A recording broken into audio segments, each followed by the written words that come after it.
اعوذ باللہ من الشیطان الرجیم بسم اللہ الرحمن الرحیم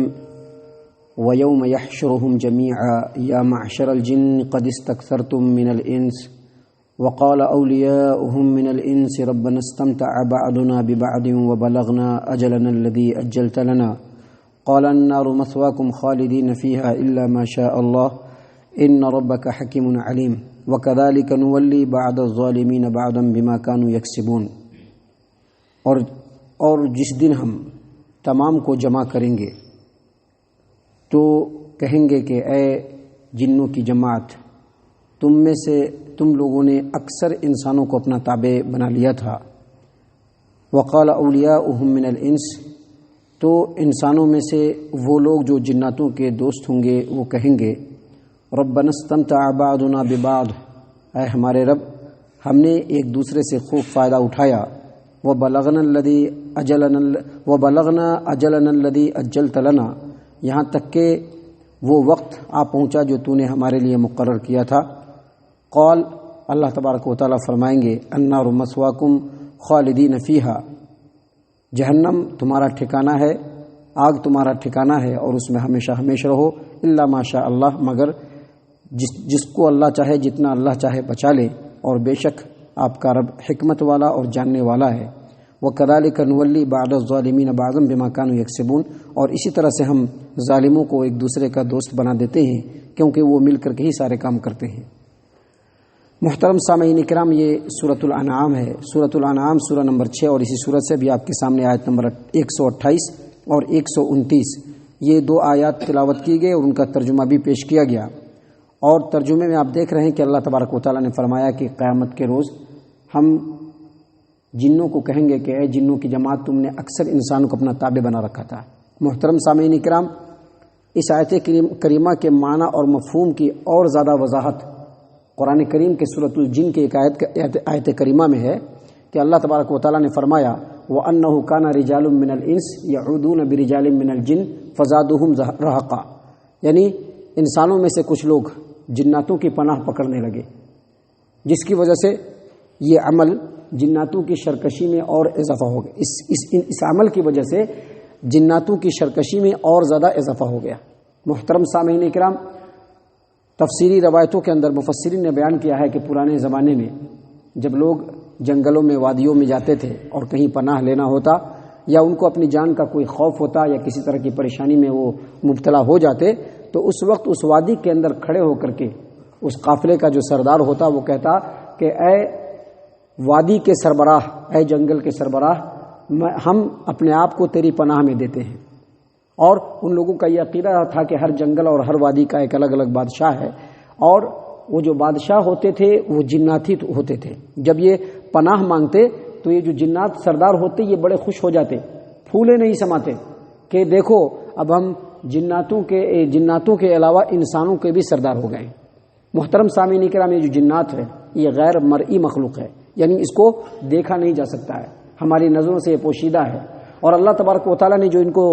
قوت اور طاقت اور استطاعت اور صلاحیت دی ہے، اس میں سے ایک صلاحیت یہ بھی ہے کہ وہ اپنی شکل کو مختلف شکلوں میں سامنے لا سکتے ہیں، شکلوں کو اپنے شکل کو وہ بدل سکتے ہیں، مختلف شکلیں اختیار کر سکتے ہیں۔ اور جناتوں میں بھی انسانوں ہی کی طرح سے اکثریت ایسے لوگوں کی ہے جو برے ذہن کے ہوتے ہیں، بدترین ذہن کے ہوتے ہیں، جس کو خبیث کہا جاتا ہے۔ یہ لوگ وادیوں میں، جنگلوں میں، ناپاک جگہوں پہ اپنی شکل کو بدل کر کے، خوفناک شکل کو دھار کر کے لوگوں کو ڈراتے ہیں، ان کے اوپر اپنے روب کو جماتے ہیں، اور ایسے لوگوں کو ہمارے زمانے میں، بہت پرانے زمانے سے بھوت چڑیل وغیرہ کہتے ہوئے آئے ہیں۔ یہ خبیث جن ہوتے ہیں، خبیث جنیاں ہوتے ہیں۔ آپ دیکھیے اللہ کے رسول صلی اللہ علیہ وسلم نے بیت الخلاء کے اندر جو جانے کی دعا سکھلائی ہے، صحیح البخاری کتاب الاستئذان میں بھی ہے کہ اللہم انی اعوذ بک من الخبث والخبائث، اللہ تبارک و تعالیٰ خبیث جن اور خبیث جنیوں سے ہم تمہاری پناہ چاہتے ہیں۔ تو اس سے بھی یہ پتہ چلتا ہے کہ جناتوں کی جو تعداد ہے ان میں سے اکثریت خبیث، بدروح اور بدترین جو ہے صفت کی جو ہے وہ مخلوق ہے، جو انسان کو عموماً پریشان کرتے ہیں۔ محترم سامعین کرام، یہ جو اس میں جو اللہ تبارک و تعالیٰ نے بتلایا ہے کہ قیامت کے دن جب اللہ تبارک و تعالیٰ لوگوں کو جمع کرے گا اور جناتوں سے کہے گا کہ اکثر انسان کو تم نے اپنے تابع بنا رکھا تھا، تو ایسے انسان جو دنیا میں جنات کے دوست تھے، شیطان کے دوست تھے، وہ آگے بڑھ کر کے کہیں گے کہ اے ہمارے رب، ہم نے ایک دوسرے سے خوب فائدہ اٹھایا، تو یہ فائدہ کیسے اٹھایا کریکٹ نہیں بتلایا جا سکتا ہے، کیونکہ یہ ہماری نظروں سے پوشیدہ ہے۔ لیکن اس سلسلے میں پرانے زمانے میں بھی اور بہت سارے علماء اور محققین کی کتابوں کے اندر بھی یہ ہم پاتے ہیں، تسخیر جنات کا عمل، یعنی جنات کو اپنے بس میں کر لینا، اور یہ عمل جو لوگ کرتے ہیں ان کو عامل کہا جاتا ہے۔ اس سلسلے میں وہ اپنے جو سورت پڑھتے ہیں یا جو مختلف آیت پڑھتے ہیں یا مختلف جنتر منتر پڑھتے ہیں، اس کی وہ زکوٰۃ بھی نکالتے ہیں، اور یہ جو زکوٰۃ نکالنا ہے یہ ایک مکمل عمل کا نام ہے۔ مثال کے طور پر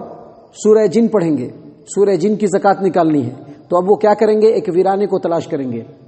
جنگل کو تلاش کریں گے، تنہائی کو تلاش کریں گے، اس جگہ کو مقرر کر کر کے 40 دن اور 40 رات وہاں پر بیٹھ کر کے سورہ جن پڑھیں گے۔ سورہ جن پڑھنے سے پہلے اپنے ارد گرد جو ہے گھیرا بنا لیں گے، کسی چیز سے وہ دائرہ بنا لیں گے یا حصار بنا لیں گے، اور اس میں بیٹھ کر کے پڑھیں گے۔ اس دوران میں بہت سارے عمل سے پرہیز بھی کریں گے، بہت ساری چیزوں کو کھانے سے بھی پرہیز کریں گے، اور بیٹھ کر کے وہاں پہ سورہ جن کی تلاوت کریں گے۔ محترم سامعین کرام، کتابوں کے اندر بھی لکھا ہے اور بتلایا بھی گیا ہے کہ جب یہ عمل کرتا ہے تو رات کی تنہائی میں جنات مختلف ڈراؤنی شکل بنا کر کے اس کو ڈراتا ہے، مکمل ڈرانے کی کوشش کرتا ہے۔ اگر کوئی عامل ڈر گیا اور ڈر کر کے اس عمل کو چھوڑ کر کے بھاگا تو جنات اب اس سے بدلہ لیتا ہے، انتقام لیتا ہے، اس کو کیا کرتا ہے؟ بیمار بنا دیتا ہے، اپاہج بنا دیتا ہے، یا پاگل بنا دیتا ہے، یا اس سے چمٹ جاتا ہے۔ یہ جو بدلہ ہوتا ہے اتنا عمل کرنے کا بدلہ ہوتا ہے۔ لیکن اگر کوئی عامل اپنے دل کو مضبوط کر کے اس عمل کو کمپلیٹ کر لیتا ہے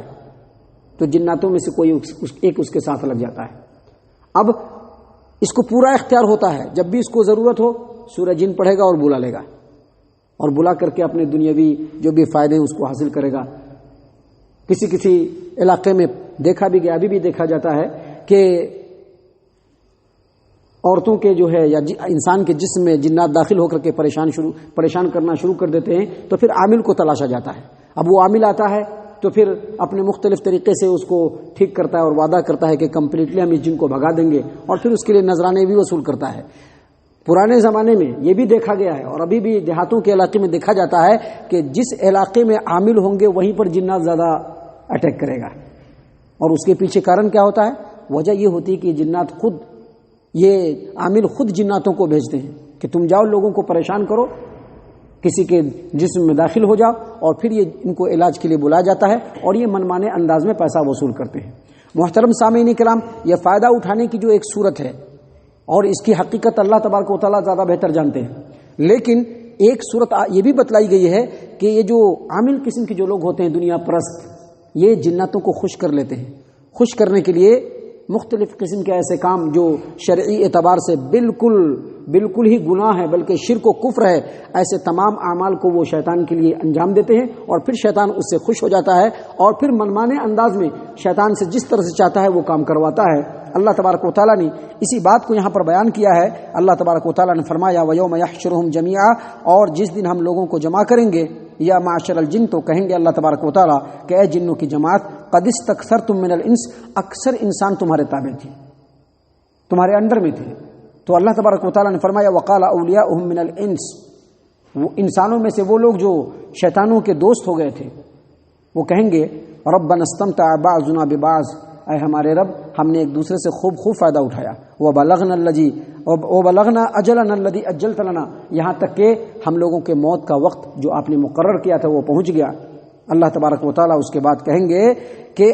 النار مسواکم خالدین فیہا، تم نے جو عمل کیا تھا وہ عمل شرعی اعتبار سے بالکل درست نہیں تھا، لہٰذا اب تمہارا ٹھکانہ کیا ہے؟ جہنم ہے، اور ہمیشہ جہنم میں رہنا۔ کیوں؟ کیونکہ یہ جو اعمال ہوتے ہیں، ہماری ایک بات ہمیشہ ذہن نشین رکھیے، ہماری مخلوق بالکل الگ ہے، اور جو جنات جو مخلوق ہے وہ بالکل الگ ہے، ہمارا ان کا کوئی میل نہیں ہے۔ البتہ بعض دینی معاملے میں ایک دوسرے کا تعاون ہو سکتا ہے، لیکن اس کے علاوہ چاہے وہ معاشرتی معاملہ ہو یا کوئی دوسرا معاملہ ہو، ہمارا ان سے کوئی لینا دینا نہیں، ہمارا ان سے کوئی تعلق نہیں ہے۔ لہٰذا اس طرح سے جناتوں کو وش میں کر کے یا پھر جناتوں کے وش میں جا کر کے ان کو خوش کر کے اس طرح کے اعمال جو انجام دیے جاتے ہیں، اس کے پیچھے جو ریزن ہوتا ہے وہ دنیا کمانا،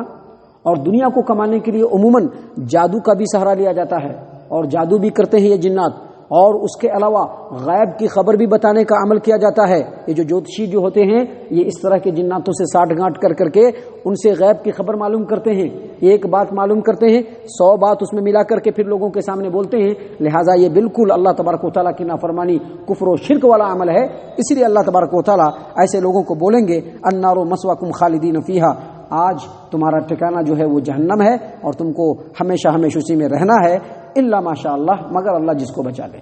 کیونکہ کسی بھی عمل کے اوپر جو عذاب ہوتا ہے وہ حالات اور ظروف کے اعتبار سے ہی ہوتا ہے، اور یہی انصاف ہے۔ لہٰذا اللہ جس کو بچانا چاہے بچا لے، اور جس کو اللہ تبارک و تعالیٰ عذاب دینا چاہے یہ اللہ کی مرضی ہے۔ اس کے بعد اللہ تبارک و تعالیٰ نے فرمایا ان ربک حکیم علیم، بے شک آپ کا رب حکمت والا اور جاننے والا ہے۔ اس کے بعد جو دوسری آیت کریمہ ہے آیت نمبر 129، اس میں اللہ تبارک و تعالیٰ نے فرمایا وَكَذَلِكَ نُوَلِّي بَعْضَ الظَّالِمِينَ بَعْضًا بِمَا كَانُوا يَكْسِبُونَ، بالکل اسی طرح سے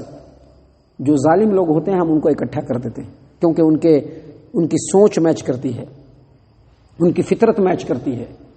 ان کی ایکٹیویٹی میچ کرتی ہے، لہذا اکٹھا ہو جاتے ہیں اور اس کے بعد ظلم کے کام خوب کرتے رہتے ہیں، برائی کے کام خوب کرتے رہتے ہیں، فتنہ و فساد کے کام خوب کرتے رہتے ہیں۔ اللہ نے کہا وَكَذَلِكَ نُوَلِّي بَعْضَ الظَّالِمِينَ بَعْضًا بِمَا كَانُوا يَكْسِبُونَ، اسی طرح سے ہم ظالموں کو ایک دوسرے کے ساتھ جمع کر دیتے ہیں، ایک دوسرے کا دوست بنا دیتے ہیں، کیونکہ وہ مل کر کے ہی کوئی کام کرتے ہیں۔ ان دونوں آیات سے جو سب سے اہم بات پتہ چلتی ہے وہ یہی کہ انسان کو اپنی زندگی میں اپنا جو رخ ہو، اپنا جو دائرہ عمل ہو، اپنا جو طریقہ کار ہو، وہ خالص قرآن و حدیث کے مطابق ہو۔ یہی ہمارے لیے صراط مستقیم ہے، یہی ہمارے لیے کامیابی کی راہ ہے، اور اسی پہ چل کر کے ہم دنیا میں بھی سرخرو ہو سکتے ہیں اور آخرت میں بھی سرخروئی مل سکتی ہے۔ اللہ تعالی ہم تمام کو نیک توفیق عنایت فرمائے، ہم تمام کو ہمارا رب صحیح معنوں میں مومن اور مسلمان بنائے، جنت الفردوس میں جگہ عطا فرمائے۔ اے اللہ ہم تمام کو جہنم سے پناہ دے، اے رب العالمین ہم تمام کو جہنم سے پناہ دے، اے مالک الملک ہم تمام کو جہنم سے پناہ دے، آمین یا رب العالمین، وما علینا الا البلاغ المبین۔